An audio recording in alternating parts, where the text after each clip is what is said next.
Hello, everybody. Welcome to this week's episode of Sunday Messages.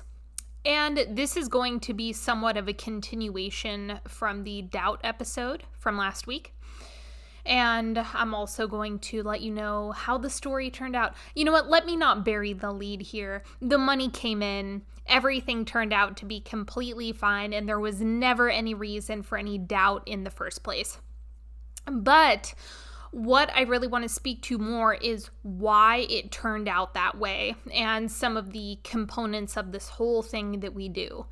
Because more than likely, there are elements in your life that you either desire or you'd like to see happen, that you'd like to expand into, things that you want to have unfold. And there's a really key energetic component that I was in deep practice with during this entire experience, and I cannot emphasize enough how essential this whole thing is. So just a quick recap, if this is the first episode that you're listening to, here's what happened. I knew that May was going to be a very expansive financial month for myself, and I knew that it was going to require me to bust out all of the tools, all of the exercises, all of the things that I know I have to do for myself in order to get into energetic alignment with receiving this money and having the outcome that I desire and the outcome that I want to get behind. So last week I explained my whole process of dealing with doubt. Because the thing is, that is essentially, I don't want to call it the root of all evil, but it's one of the biggest energetic problems that the vast majority of people have is doubting their desire, doubting what they want, and it infects your energetic state. And when that doubt hooks in and you believe the doubt more than your soul, more than your desire, more than the power of God, more than fulfillment, it just mushrooms and starts getting out of control. And before you know it, you have a shit ton of momentum and you're circulating doubtful energy in your body. So I knew that I had to stay in front of the doubt the entire time, that I could not allow that to grow and grow and grow, because the more that you allow that to be the dominant frequency that you're running, the more that it's going to reveal itself via the quantum field, okay? So we all know, I hope we all know, the manifestation basics, okay? How do you manifest something? You become an energetic match for the thing. You get into energetic alignment with the desire, okay? Seems pretty simple. How do you do that? You circulate the feelings that you desire to have shown to you in 3D. So the more feeling you circulate, because feeling is the energetic currency that we're playing with, that's also why we're human. The whole point of being human is to experience feeling. We're feeling beings, and from that feeling, we create. So we all know, we're all in agreement, getting your energetic state or your feeling state in alignment with the desire, that's the game. That is the game we're here to play. And that's also why you hear so many different teachers talk about the same thing. Feeling state, feeling state, feeling state. Because that ultimately is what we're all here for.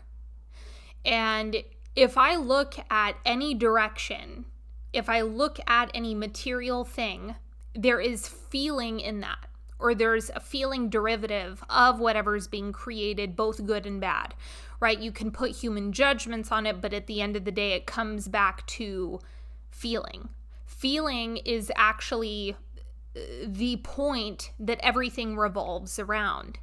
So it's the core of all the manifestations that you want. It comes down to, okay, well, you're desiring that because you want to feel something different, right? So in order to have continuity between what you desire and how you're feeling, you have to sync those up first, and then the 3D will catch up to you. In principle, this is really simple and really straightforward, which it is. It is really straightforward. It is really simple. It is really consistent. The piece that we have to be extra conscious of is the mind.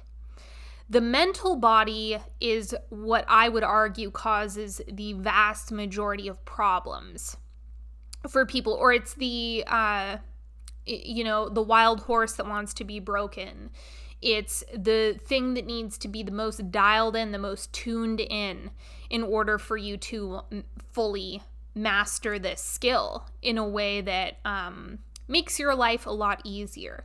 So the mind is the big hurdle for a lot of people, because the mind responds to repetition, the mind responds to patterns, the mind responds to consistency. It wants to make sense of things. That's the whole function of the brain in what we're doing.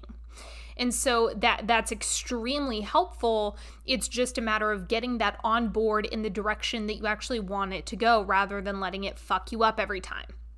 So I knew going into the month of May that was something I was going to have to be dialed in. I was going to have everything in order. I was going to have super clean, receptive energy. My frequency was going to have to be dialed in for this month to work out. And I knew that going into May. And as I was leading myself through this process and really in deep practice with all of this, the key thing that I realized, and this is what's missing for a lot of people, is relaxation. Is not only having the absolute conviction that what you want already exists, what you desire is already in orbit. It's not something that, has to go through a long process. It's already here. The part that fucks people up every single time is doubt, restriction, limitation, hurdle. And before you know it, you have a mountain of all of these different hurdles and expectations and conditions that you set yourself that act as a barrier in between the thing and you. And this is all a function of the mind. This is the mind doing this. So in order to collapse the doubt and collapse the time and the distance in between you and the thing is through relaxation. Because there's no other way. If you're uptight and contracted and feeling frustration and desperation and quote unquote figuring things out from your limited mind that's been heavily conditioned from your environment and your trauma and your parents and this and that, your mind is almost guaranteed to misguide you. The mind is a powerful tool that you want to use in a way that helps you, but when you're creating barriers and when you're adding distance and separation, okay, now you're creating more problems for yourself. Now it's getting really sticky and things are going to be going way slower than you actually want them to be, because everyone wants what they want and they want it now a lot of the time. And so in order to collapse that, relaxation is key. So a lot of what I was doing for the first 2 weeks or so of May was every time I felt myself drift into my mind, every time I felt myself wanting to plan or figure out or strategize in any way, I would put a lid on that and I would go into allowing my body to relax. Stress reduction, pleasure-based activities, all of the things that just make me feel way, way, way more at peace and in comfort and pleasure, okay? And the energy that I want to hold, even though this isn't quite the way it works, but energetically what you want to do is get yourself into a space where you have so much conviction that what you want is yours. It is already in orbit, so much so to the point where it will come to your front door.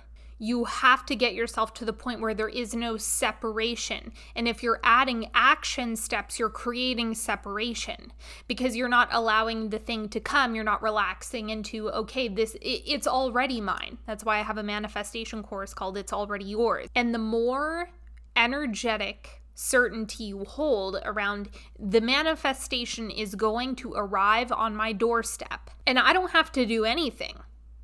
There's not a finger that I have to lift. There is nothing that I have to do. Nothing. I can just sit here and it will arrive. Now, here's the thing.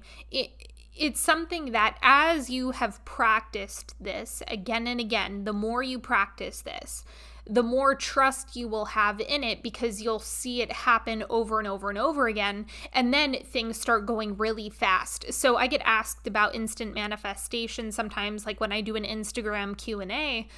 And this is the thing. You collapse it through conviction. Conviction is like the jet fuel for manifestation, right? If you're in conviction that something will take place, it has to, because conviction means there is no energetic doubt in my system. So that means you're in alignment. The thing that trips people up is that they start looking around a little bit too much and start jumping to conclusions about the physical rather than the energetic, whereas the energetic piece of this is what matters most. It matters more than anything else. So the big thing that I think people forget is that when you actually have conviction that the thing you desire will work out, you relax. Your whole body relaxes because there's no doubt, there's no fear, there's no stress. It's already certain. And if you are holding doubt, fear, stress, anything like that, you're not going to be in a state of relaxation because you're still doubting your own power to create. And you know what's funny about all of this is that people trust waiters at a restaurant more than they trust God. When you sit down at a restaurant, you place your order, they say, okay, coming right up. They go into the kitchen, they make your food, and they bring it out. And the entire time you're at the restaurant, you're relaxed. You're just sitting there while they cook your food. You don't have to do anything. You've already placed the order. They're literally going to bring it to you. How bizarre would it be if you were sitting in a restaurant chair, you placed your order, and then you said, well, are they actually going to bring it out? What if the food just never shows up? What if it never comes? I mean, I know that's kind of the function of a restaurant is you place the order and then the order comes. But what if they don't do it? What if they're lying to me? What if they're deceiving? What if this is a fake place? What if this is all staged? What if all those people are eating, but I don't actually get to experience that food that I just ordered? I mean, people would look at you like you're nuts, right? And that's essentially what people are going through, is they place an order and then they start wondering if the food is going to arrive. And the thing is, the quantum field only responds to the energy that you're circulating, the feeling that you're circulating. The quantum field is completely neutral. The quantum field is more like math and numbers. So if you're just looking at it from an energetic perspective, from a quantum perspective, the quantum field cannot differentiate your feeling state from your desire. So in order to get the quantum field to respond to you, the feeling has to be present because that's all the quantum field will respond to. It doesn't respond to the things that you're thinking and the meaning that you're giving different things that you're observing in your 3D world. That's just not how this works. The only energetic currency that you have and that you can wield is feeling state. It's the circulation within your body. This is why relaxation is essential. It is absolutely essential in this because it will put you in an energetic resonance of trust, of certainty. And if you're chilled out, if you're relaxed, if you already know it's going to arrive, then it has to, because that's what your energy is congruent with. And let's not forget this very practical thing to keep in mind, which is stress and worry and fear have never solved your problems. They just haven't. They haven't. I mean, it's great if you're standing in front of a grizzly bear, for sure. Yes, that makes sense. But if you are just wanting money to arrive, stress isn't going to actually make you make more money. It's not going to do jack shit for you. It's just not. It's going to make your life more and more miserable. So stress and fear and chronic worry, it's not helpful. And since it's not helpful, it's like, okay, well, can you practice something else? And relaxation and stress reduction is the first place that you want to go, especially if you're up against an edge, which, I mean, who doesn't have those experiences? We all want to grow and learn and experience new things and expand and evolve. And with that comes edges. With that comes unexplored territory. So when you're up against that and you're feeling all of this uncharted territory approaching, while it might freak your brain out, you have to be able to stay ahead of that by knowing that the path to success, the path to solutions are going to come from relaxation. They're not going to come from panic. That is the number one thing that you want to do in all of this. And this can apply to anything. It can apply to relationships, right? Communicating something to someone or telling someone how you feel or setting a boundary. It can apply to money. It can apply to, making a career move. It can apply to anything. So in order to make your life easier, you gotta relax. You have to. You have to. If you want this to be easier, you have to relax. That is where you're going to get some breathing room. As you start relaxing, life is going to get more enjoyable, especially when you're up against limits, when you're entering that uncharted territory. If you can do that and relax at the same time, you'll be unstoppable. You will literally be unstoppable because you're going to immediately reduce barriers. You're going to immediately reduce all of the hurdles that your mind has presented. You're going to get your body in energetic alignment. And the inspiration is actually going to have space to come through. Because if you can imagine in a stressed out brain, let's just use money as an example. If your brain is so full of clutter and fear that it's telling you things like, well, how are you going to make the money? You're running out of money. You need to check your bank account again. Why don't you look at all the bills you're going to have coming up this week? Well, you need to figure out how to make money. Where are you going to get money? Where are you going to get money? Where are you going to get money? Where are you going to get money? If that is the track that keeps playing on repeat in your mind, you don't actually have any mental space for inspiration to come through. You don't have any space for solutions to come through.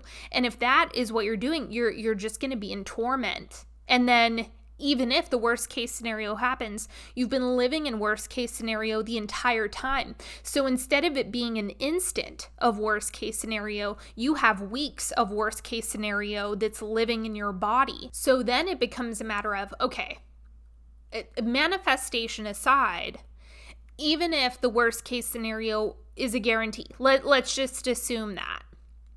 Would the time that you spend leading up to that event, do you want to spend that in severe stress or do you want to spend that in relaxation? And that becomes the better question to be asking is, how do I want to feel now, or how do I want to feel in this time that is actually going to be gentler on my system, that is actually going to make the life that I'm already in more enjoyable? Under no circumstances would God guide you to feel more stress. God is never going to tell you to be afraid, to dream up all the bad things that can happen. No, that is not going to be the guidance of God. It's just not. So this actually reminds me, I did a Q&A on Instagram a couple of weeks ago, and someone asked me, is the quantum field, which is, if you're familiar with Joe Dispenza, he's all quantum field work, okay? So is the quantum field that Joe Dispenza talks about the same thing as the vortex, which is an Abraham Hicks concept. And at the time, I said, based on my very, very, very minimal understanding of Abraham Hicks, I want to say no, those two things are not the same. And so then I started scraping the surface a little bit of Abraham Hicks, and I got a little bit more familiar with the content because I'd never really listened or consumed any of it before. And now I have a full picture of the difference between the two because I was correct. They are not the same thing. So let me put it this way. The quantum field is the neutral grid that exists around you at all times. So we are creating in the quantum field with our energy, okay? So that is simply the experience of being able to forecast something with your energetic state and getting that experience delivered to you. So it's neutral in the sense that you can use it to help you, or it can be an extremely harmful experience if you continue to project into the quantum field things like fear and pain and agony and suffering and disease and heartbreak and bad thing and bad thing and bad thing. If you're using the quantum field in a way where you're just pulling a thread of infinite trauma, it'll deliver. It'll deliver because you're putting all of your energy behind that through feeling, through expectation, through certainty, right? So this is why when you're already having a hard time and you're stuck in this loop, it can feel very difficult to get off because it requires you to deny what you're seeing right in front of you and to activate and cultivate new feelings within yourself. That's a lot of work. When you're traumatized or when you have like a really dark upbringing or something like that, it is very painful to start conjuring up feelings when it requires you to trust in something that you can't see. That's no easy feat. I want to make that very clear. Which this is why nervous system work, right? This is also why I often tell people you want to start with the nervous system because that's usually what's running the show in the beginning. But in the same way, you can recreate experiences with your feeling state, with your energetics. The quantum field can't actually tell the difference. It's simply responding to you. And so that's why you'll get stuck on that loop because you're using what is happening now as an indication of what will always happen. You get confirmation bias. You perpetuate again and again and again and again and again, that whole thing. But the quantum is not, it's not actually well-being based. It is, like I mentioned before, it's more math and numbers. It's mathematical. It's quantum. It doesn't care, it doesn't feel, it's just an infinite grid that exists outside of you that is always responding and showing things to you and reflecting things to you. So the more practiced refinement you have, the more intentionality and consciousness that you bring to the quantum field in order to work for you rather than against you, that's where you can actually use the quantum field in your favor. So now let's talk about the vortex, which is actually a separate concept. And this is the way that I would describe it. Let me start by outlining the inner being concept. So the inner being, which is what Abraham Hicks calls this, I would describe as your God self or your higher self, the piece of you that is actually entirely made up of God itself. Okay, which is what is universally in every single person. So the God self or the fragment of this divinity that exists is what every human is given when they embody on earth. Okay, and then trauma happens and life happens and you have all of these wounds and experiences and different set of circumstances and all of these things that also came with your physical body. But the inner being is nothing but the highest expression of God. If you can imagine when someone has a near-death experience and they say, oh, I just felt there was no pain, there was no distortion, it was nothing but bliss and love, and it just felt good. It was endless goodness. And this is a consistent experience that people describe when they have these near-death experiences, right? And it's because it's the universal God energy that we all have access to. But the thing is, there are a lot of things that can cut you off from it when you're in a body. That's the whole point of having these things and having a human. And then when you die, you go back into that space of there is no separation. It is nothing but just goodness and feeling bliss. There is no pain. There is no contrast at all, right? So when Abraham Hicks is saying source energy, it's referring to that universal energy that we all have access to and that we all return to when we no longer have a body. And the farther you drift away from what they call the inner being, the less energy, the less source energy that you have within yourself, the more terrible you're going to feel, right? And so it's constantly calling you back through this polarity of feeling bad feelings versus feeling good feelings, or feeling in peace, feeling in bliss. And so everything that creates contrast on the planet is ultimately pointing you back in the direction of going back to God, which is what I would call it. It's going back to that space of bliss, abundance, infinite energy. And this is the thing, contrast or shadow that exists on the planet is ultimately always going to redirect you back to God. It's always going to point in the direction of the opposite. And until, I hate to say this, but a lot of the time people don't do this proactively. They wait until it gets really bad and then they get brought to their knees, and then and only then do they start coming back and making their way back to this energy of infinite bliss, infinite love, infinite support, infinite solutions, because that's God. That's pure God energy. God is never going to convince you to be afraid or tell you that you can't have something or that you can't experience something. Anything that is telling you that is actually a parasitic frequency, or it is coming from a wound. So the inner being, or God, is the self-sourcing of endless comfort, of endless well-being, of endless love. Like, there's never going to be any lack.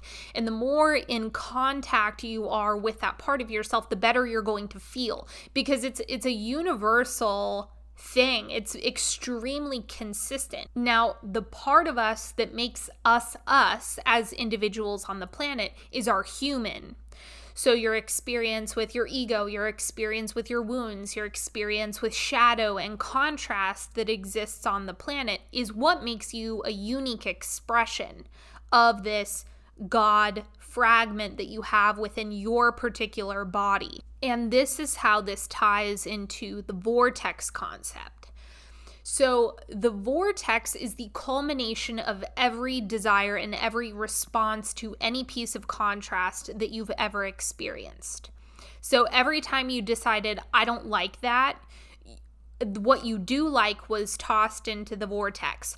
Or anytime you said, I don't have enough money, more money was poured into the vortex. So it is either a reaction to the contrast in the affirmative, so what you do want, or any time in your life when you were like, ooh, I really like that. I really want that. That sounds so exciting. That has also been placed in the vortex. So the more that you are in touch with God, what they call your inner being, that infinite part of you that understands that you can be receptive to every single desire that exists, that is where you start collapsing time. That is where there is no separation in between you and your desires, because you've already placed the order. They already exist in the vortex. And so the more that you get sucked into that, the more imagination that you receive from being in that energy. And the way to access this really is either through Meditation, of course, this is my go-to. You will get pulled into it more. You're going to start radiating more of that energy and then creating from that space of pure desire or pure positive energy. Not to say that you're always going to be in that state, because then you would stop evolving, right? If you don't have contrast, then you'll stop evolving. So the whole point is, you're going to have things that don't feel how you want them to feel, so that you can continue to create and refine over the course of a lifetime until you feel complete and you lose your body. Because if you are complete in terms of your creation, you won't technically, but in terms of in this incarnation, once you feel complete when it comes to creating in this lifetime, then you no longer have a need to experience contrast through this body. So that is actually why we die. We just return to eternal bliss. But while we're here, we create through accessing eternal bliss in doses, in pockets, or holding it as long as we can. And so the vortex is just the culmination of every single desire that you already have and that you've already asked for, or that you've already identified as being wanted through the contrast that you've experienced. So the interesting thing about all of this is that everyone's vortex is going to look different, and there's going to be infinitely different things that vary person to person, because we all have unique experiences. You cannot actually receive everything that's in the vortex in a single lifetime. There's so much in there. Like you won't be able to get through it all, because it's infinite. Right? And because we're eternal and we're infinite, our creations are infinite, and the ways to receive them are infinite, and the lifetimes that it would take to get through them all wouldn't even happen, because your desire to create is always going to outpace what you can receive. Otherwise, that would kind of defeat the point of existence altogether. So the way that the quantum field and the vortex differ is that the quantum field is neutral. So if you feel bad, you're going to be throwing bad things into the quantum field and then gobbling that up, because it's what you are playing with in the quantum field. Whereas the vortex is pure positive energy that you want to go into. You want to get into the vortex, into the feeling that you already have it, into the pure positive energy, accessing the God part of you. So that's the whole thing, is fear exists on Earth, and so the more that you stay in cahoots, stay in contact with the God energy, Abraham Hicks calls it source energy, the more that energetic pattern is going to be created from a quantum level. So they do dovetail somewhat, but they're not the same. It's that the vortex it's not actually neutral. The quantum field is. And so you can use the vortex to play in the quantum field, is essentially what I'm getting at. But I would say go into if you're familiar with this, you want to be in a vortex energetic in order to have the best results from a quantum level. Let me also just say this as a caveat. If I'm freaking you out by telling you, you can dump shitty things into the quantum field and it will deliver, there's more of a mathematical reason why dark thoughts or fantasizing about something scary doesn't happen immediately and then positive things can. I'm not going to go into all of the density principles of all of this, but know that if you just have a scary thought, that doesn't mean it's just going to immediately come to life. However, if you're in that vortex energy of feeling good, of feeling bliss, of things getting better and better, then that is rapid. It's a frequency thing and it has to do with waves, but I'm not getting into all of that. Just know that thinking scary things does not result in the immediate manifestation of said scary thing. Okay? Just know that. The other interesting thing that I wanted to mention, because it came up again in a session today, but a couple of years ago, I was hosting some group energetic work with people where I was working on everyone's individual problem, but in a group format. And people freaking loved it. Loved my group work. But I had someone who was in a group, and she said, "Do you listen to Abraham Hicks?" Which I never had. And she said, "Well, there's something to this because you mimic a lot of the same things. You're saying the same concepts. You're explaining the same things. And it's really interesting that you've never heard of Abraham Hicks. But there's a really good reason for this." And it came up again in a session today. And again, like, oh, this sounds like Abraham Hicks. It's not. It's not Abraham Hicks. It's God. And what I mean by this is, like I mentioned before, where we all return to the infinite bliss, the eternal bliss and love energy, the source of all that is, which I'm calling God. And we take a piece of this with us and we bring it onto the planet when we embody. And we all have access to it. It's not something that's just reserved for a few people. No. This is universal. This is universally available to each and every person. So Abraham Hicks is essentially a woman getting into energetic resonance with God energy, right? That eternal bliss and love energy, that source energy, the infinite peace, infinite solution, right? That energetic wave. She gets into meditation or gets into a state where she's able to interpret that energetic wave and deliver speeches and talks and have discussions from that energetic wave. So the thing is, it's actually the same frequency. And when I'm doing a lot of meditation and then I go into a session or I'm giving a talk or I'm hosting a group and someone says, "Oh, this sounds familiar to Abraham Hicks," that's why. It's because I've gotten into a certain energetic resonance which is on that same frequency that Esther Hicks is on. And so then it ends up sounding the same because I'm on the same radio station that she's on. So it was funny when my client brought this up today, I was like, I've just been in a lot of meditation. I've been going hard on meditation and getting myself into that pocket of bliss.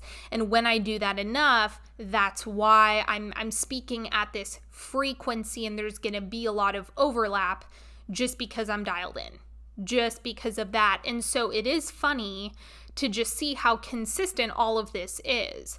And again, this ability to like tap into it and then interpret it and give it human language and make it applicable to life, that's more of a skill that comes over time. So again, this is also matched with the fact that I talk to people for a living, and I happen to do a lot of energetic work, and I happen to meditate a lot.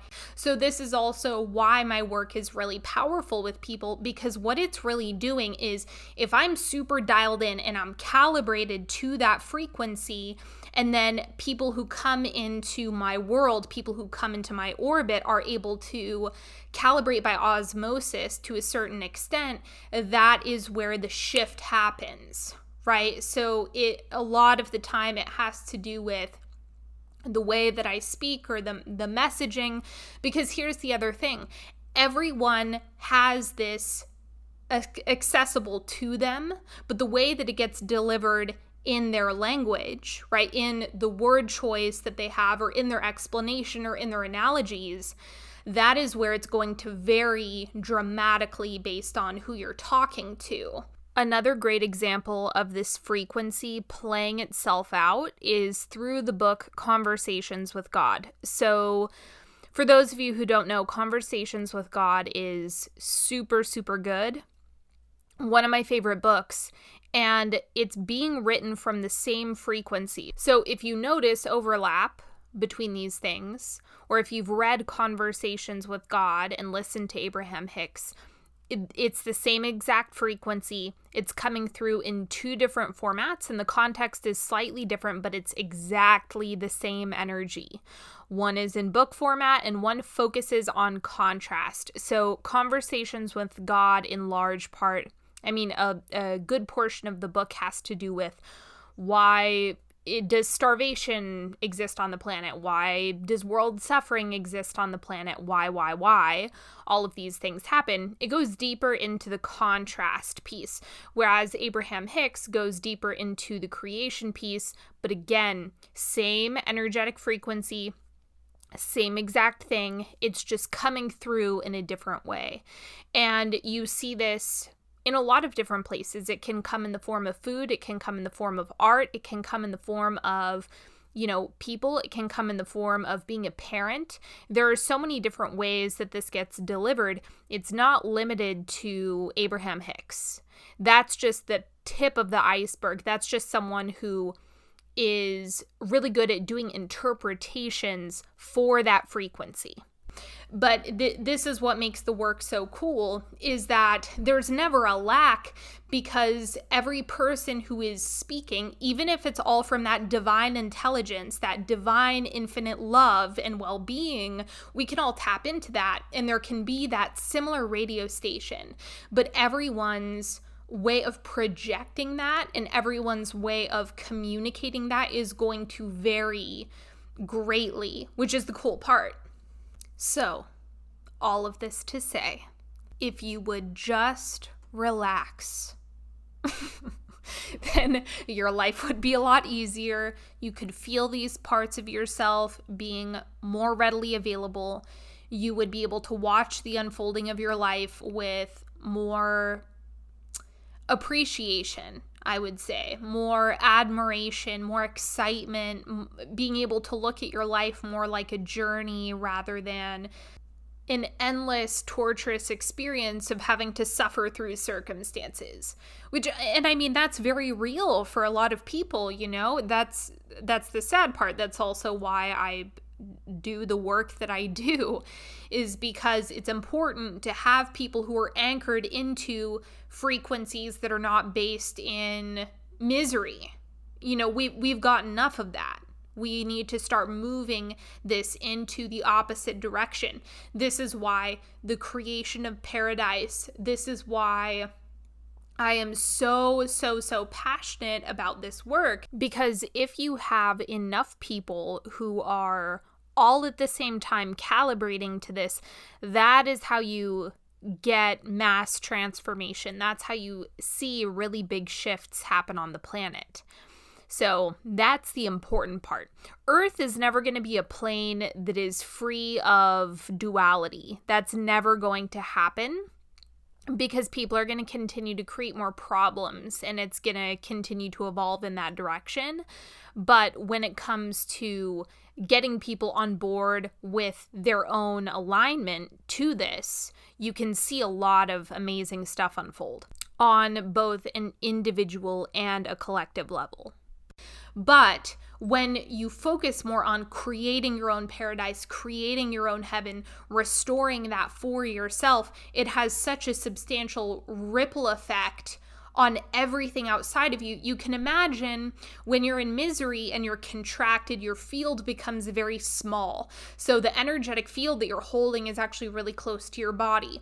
When you're expanding, when you're building paradise, looking through the eyes of source, looking at your life through the eyes of God, this is what expands you and results in you experiencing paradise, right? And then you holding that anchor allows people and circumstances to organize in such a way where you're actually enveloping more people in this creation of paradise as well. So this is really, really deep work. And this is also why I created Eden. So if you don't already know, I started a mastermind just for this, just for being able to anchor these pieces in, to reduce the time and the hurdles and collapse all of that down into being able to walk the path of your life in bliss and with the entire intention and perpetual creation of paradise. So the whole idea is, no, you don't actually have to wait any length of time. You don't have to wait until you're dead to experience heaven. The whole point, at least my soul's purpose, is to bring that fragment down and build it and to experience it and to create such a large field that other people are wanting to come in and play and build their own paradises as well. And so being able to share a slice of heaven, it is the whole point of me being embodied. Like this is, if you're into human design, I have the incarnation cross, the right cross of Eden.